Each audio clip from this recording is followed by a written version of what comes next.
¿Qué tal? ¿Cómo les va? Reciban un saludo de Panorama Agropecuario.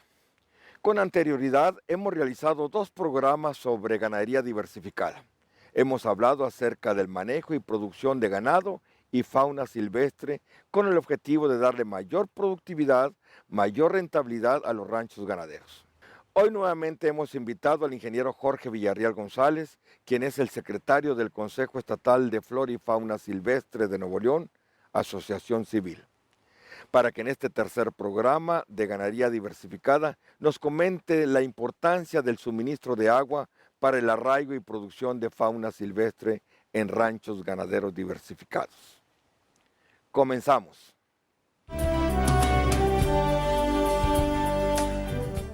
Pues muchas gracias, Jorge, por esta tercera entrevista que estamos realizando. Es el tercer programa sobre ganadería diversificada.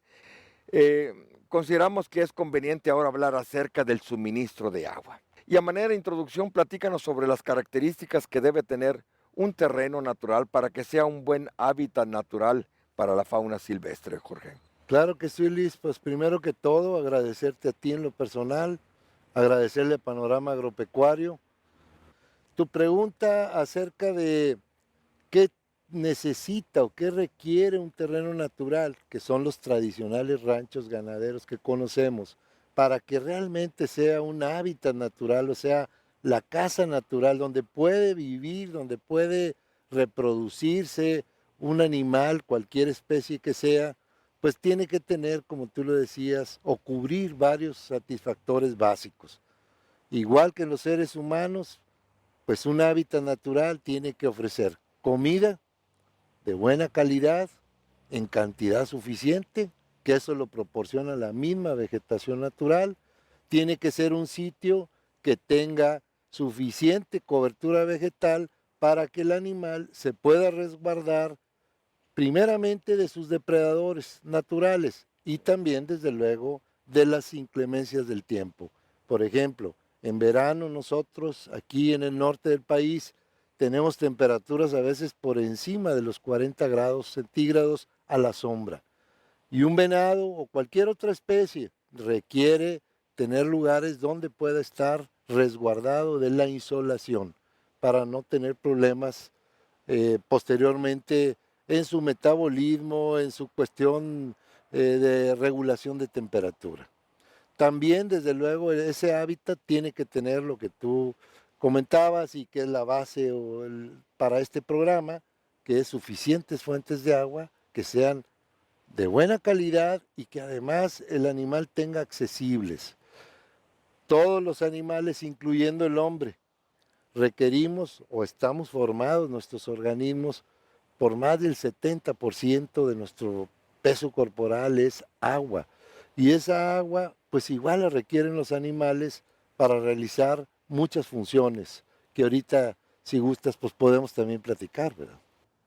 Jorge, y en el caso particular del agua, ¿cuál es su importancia para la fauna silvestre y cuánta agua requieren las diferentes especies de esta fauna silvestre para satisfacer sus necesidades? Correcto. Sí, bueno, básicamente, Luis, el agua pues es un elemento fundamental de cualquier organismo vivo. Nosotros sabemos que los seres humanos o cualquier animal requiere, más bien está compuesto orgánicamente hablando, por un 70 a un 75% de su cuerpo es precisamente agua. Ahí está destacándose la importancia de este elemento en todas las funciones que va a tener posteriormente cualquier organismo vivo. El agua, entre muchas otras cosas, por ejemplo, pues participa de una manera directa para todos los procesos digestivos, para todos los procesos metabólicos. También, por otro lado, el agua va a ser un elemento fundamental para mantener una temperatura corporal adecuada, que el animal pueda estar liberando el calor que se genera en el mismo cuerpo. Cualquier ser orgánico, sea humano o sea un animal, que pierda, por ejemplo, el 10% de su peso corporal en agua, es un animal que va a morir por necesidad.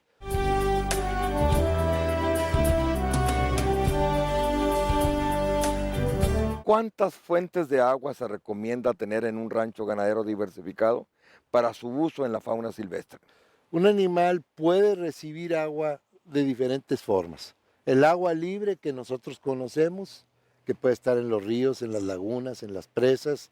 También hay otras fuentes de agua como pueden ser la misma vegetación, algunos frutos, las pencas de nopal, etcétera, que dentro de sus tejidos vegetales tienen una gran cantidad de agua. Los melones, las sandías, todos esos productos tienen mucha agua que puede utilizar los organismos vivos. También hay agua metabólica, ¿verdad? Por ejemplo, al procesar proteínas, carbohidratos, grasas, cada vez que se hace ese proceso de oxidación, se va a generar energía, pero también se va a generar agua. Algunos animales incluso muy especializados, como pueden ser algunas ratas canguro de los desiertos, sí. Ellos nunca han tomado agua en toda su vida, ni van a tomar, no la necesitan. De las mismas semillas obtienen el agua metabólica y con esa agua pueden vivir. Sin embargo, muchos de los animales que nosotros tradicionalmente conocemos, como los venados, por ejemplo, los borregos cimarrones, etcétera, sí requieren de tomar agua libre, que se llama. Y por regla general, pudiéramos hablar de que un animal requiere diariamente tomar alrededor del 3% y quizás hasta un 10% de su peso vivo. O sea que un animal que pese 50 kilos, pues requiere tomar cuando menos 1,5 litros diario de agua y posiblemente hasta 5 litros, que vendría siendo el 10%.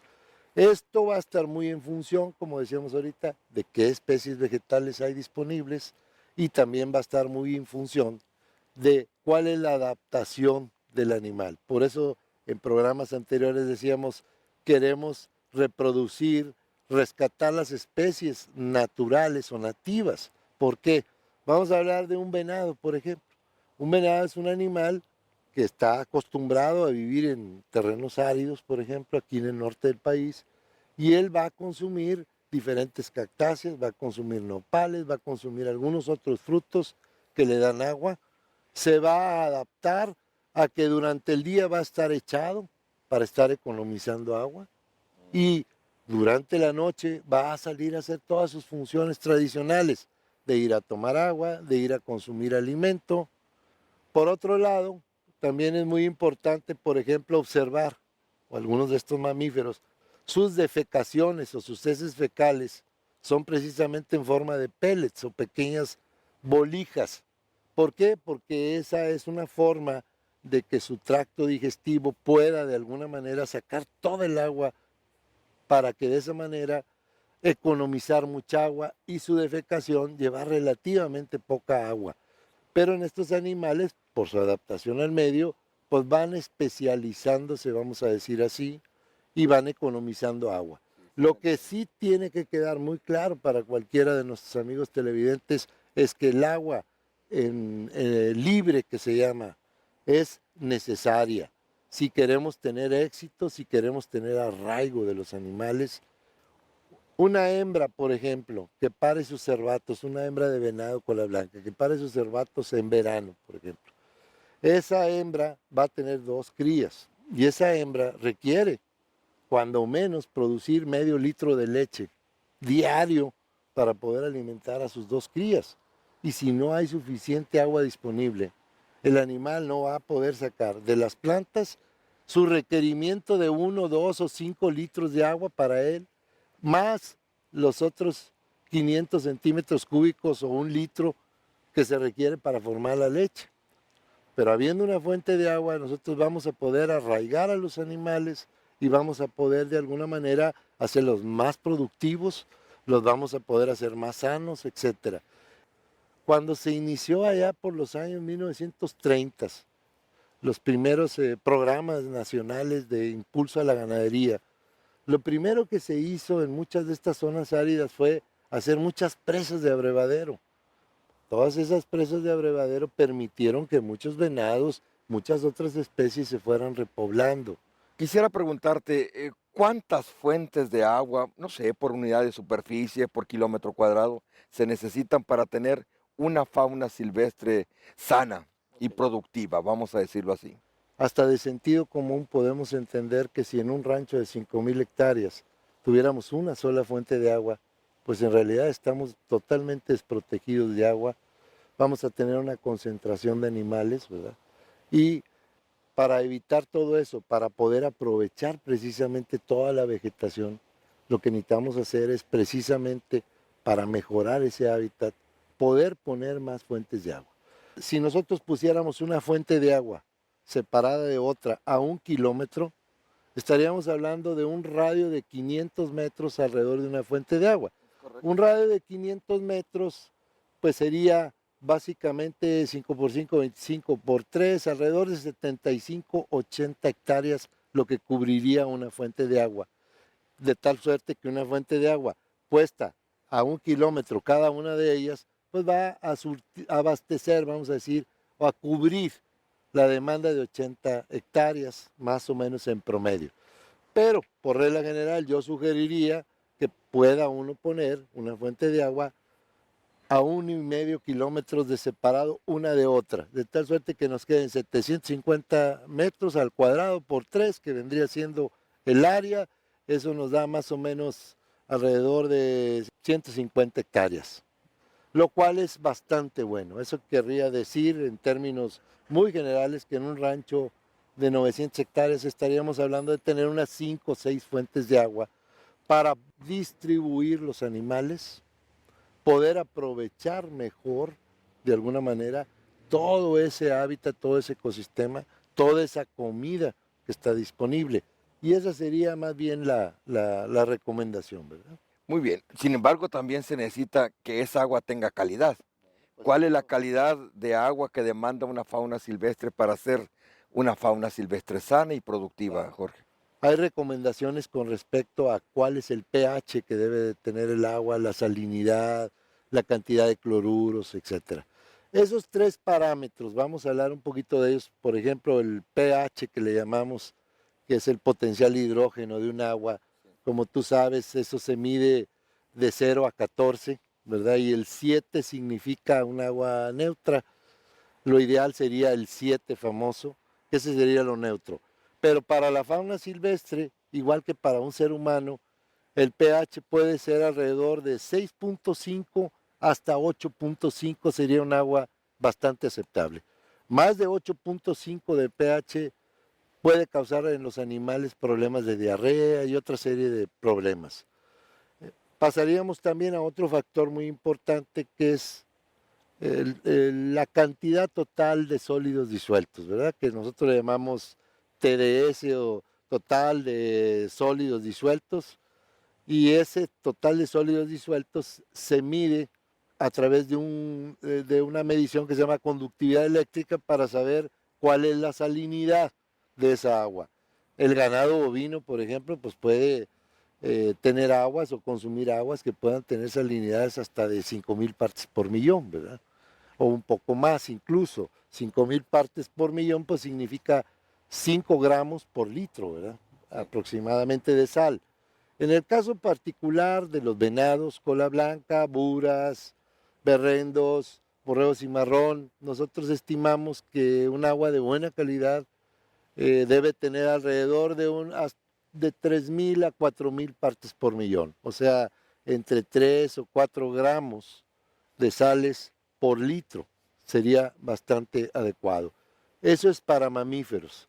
En el caso particular de las aves, es muy importante mencionar que en las aves tiene que ser menor la cantidad de sales disueltas, y nosotros sugeriríamos alrededor de 1,000 a 1,500 partes por millón para que sea muy atractivo para las aves. Sin embargo, se pueden consumir aguas que tengan hasta 2,000 partes por millón de salinidad. Es muy importante ahorita tocar también lo de las aves, porque las aves, a diferencia de los mamíferos, que habíamos dicho que un venado requería entre 1 litro, 1,5 a 5, las aves requieren mucha agua, y en los ranchos donde queremos mantener poblaciones adecuadas de aves, tiene que haber muchas fuentes de agua, porque las aves requieren bañarse de 2, 3 veces al día durante el verano, sí.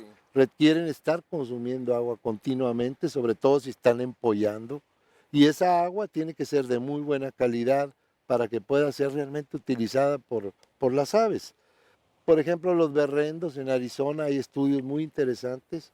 Después de una lluvia, si hay suficiente pasto, el animal no consume agua libre a lo mejor en semanas o en meses, ¿verdad? Los pecarís de collar, por ejemplo, pues ellos pueden, como su dieta principal son nopales y otras plantas, pues pueden estar consumiendo nopal, ¿verdad? Un nopal tiene alrededor de 60 o 70% es agua. Entonces, cada vez que un jabalí, por ejemplo, se come 1 kilo de nopal, pues en realidad se está tomando media botella de medio litro de agua, ¿verdad? Y entonces no requiere esas fuentes de agua. Sin embargo, en la medida que nosotros vayamos poniendo esas fuentes de agua, vamos a ir enriqueciendo ese hábitat natural, vamos a ir dando oportunidad a todas las especies de progresar.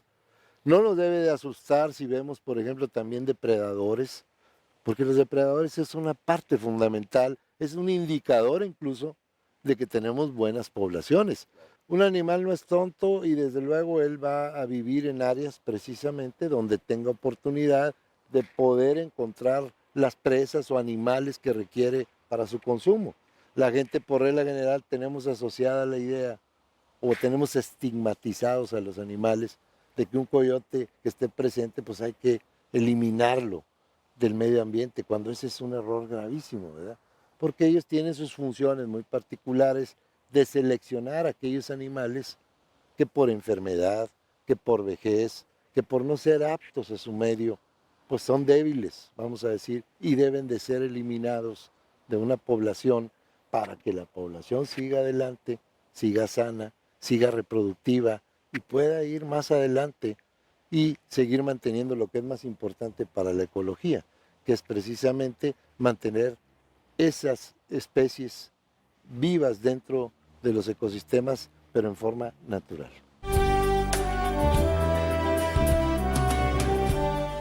Jorge, ya hablaste de cuántas fuentes de agua por unidad de superficie, hablaste también de la calidad del agua que es necesaria para mantener una fauna silvestre sana y productiva, pero ¿qué tipos de fuentes de agua hay? ¿Hay naturales? ¿Hay artificiales? ¿El hombre las puede hacer en sus ranchos? Claro que sí. Bueno, pues esa también es una excelente pregunta, Luis. Pudiéramos empezar definiendo 2 tipos de fuentes de agua. Lo que son las aguas superficiales, que pueden ser los ríos, pueden ser los arroyos, pueden ser las presas, las lagunas, o pueden ser aquellas presas que el hombre construye o que construimos, las tradicionales bordos o presas de abrevadero, que son precisamente hechas para el ganado, pero que utiliza la fauna silvestre. Aquí es muy importante considerar en ese tipo de fuentes de agua que vamos a tener una gran evaporación. Nosotros, por ejemplo, en el norte del país tenemos evaporaciones del orden de 2 metros por año, en espejo libre el agua. Tenemos también cuestiones de infiltración, pérdidas por infiltración. Sin embargo, cuando están bien hechas las presas, cuando son bonitas, enriquecen mucho los ecosistemas naturales, porque puede ir todo tipo de fauna y además reproducirse en la misma agua algunas otras especies de fauna que son aprovechadas por muchas aves que pueden visitar las áreas. De tal suerte que una presa bien hecha es desde luego una fuente de agua hermosísima. Sin embargo, en las zonas áridas, semiáridas, como es el caso de Nuevo León y el resto del norte del país, es muy conveniente pensar también en la posibilidad de extraer del subsuelo agua que precisamente podamos utilizar como fuentes de agua. Esas extracciones de agua se pueden hacer a través de perforaciones o alumbramiento de pozos hidráulicos. Se puede poner papalotes o los famosos molinos de viento para extraer el agua. Se pueden usar bombas de pozo profundo, bombas, vamos a decir, superficiales. Y esas fuentes de agua lo que se tiene que hacer es extraer esa agua, por regla general, almacenarla en algunos tanques, como hacemos en las ciudades. Almacenamos el agua y a través de ese almacenamiento posteriormente vamos a hacer una red hidráulica de tuberías como lo hacemos en las ciudades y vamos a distribuir y llevar el agua donde querramos. De tal suerte que entonces vamos a llegar a las diferentes áreas o puntos del rancho. La ubicación del pozo permite, por ejemplo, hacer un almacenamiento de 100,000, 200,000 litros, ¿verdad?, de agua que está sacando desde la fuente y posteriormente a través de las tuberías distribuimos y con flotadores estamos regulando no tener desperdicios de agua. Ya una vez que llegan a ese punto, hay que entender también que ahí esa regulación que va a ser un flotador puede ser cualquier forma de bebedero. Lo que en realidad la fauna necesita es agua, no es tanto el diseño que a veces la gente se preocupa, oye, si lo hago circular, si lo hago cuadrado, etc. La única sugerencia que haríamos es que sean bebederos que puedan ser útiles a ras del suelo para las aves y para los mamíferos. ¿Por qué? Porque las aves van a irse a bañar, entonces hay que dejar un pequeño escalón en esos bebederos para que puedan las aves bañarse ahí, etc. Si vamos a tener alguna especie que pueda afectar el bebedero, por ejemplo, marranos alzados, vacas, etc., tenemos que cercar ese bebedero para que no vengan esos animales. Si es con alambre de púas, pues podemos hacer un recuadro de 10 por 10 metros o 15 por 15, 4 alambres de púas para que no entre el ganado, etc. Pero pueden entrar los jabalíes, pueden entrar los gatos monteses, pueden entrar los venados, brincan simplemente, los conejos, las aves que llegan, y entonces se enriquece todo este sistema. Y esa es quizás una de las fuentes de agua más importantes, precisamente esas donde vamos nosotros a extraer y almacenar esa agua. Y entender que en nuestro país prácticamente el 70% del área de nuestro país es zona árida y semiárida. A veces la gente, cuando ha estado en Quintana Roo, en otras partes, me dice, no, ingeniero, aquí no usamos esas fuentes de agua porque aquí llueve 2 metros de agua al año, ¿verdad? O 2000 milímetros. Pues sí, nada más que si tú dejas un mes sin suministro de agua, esos animales se pueden cambiar de lugar.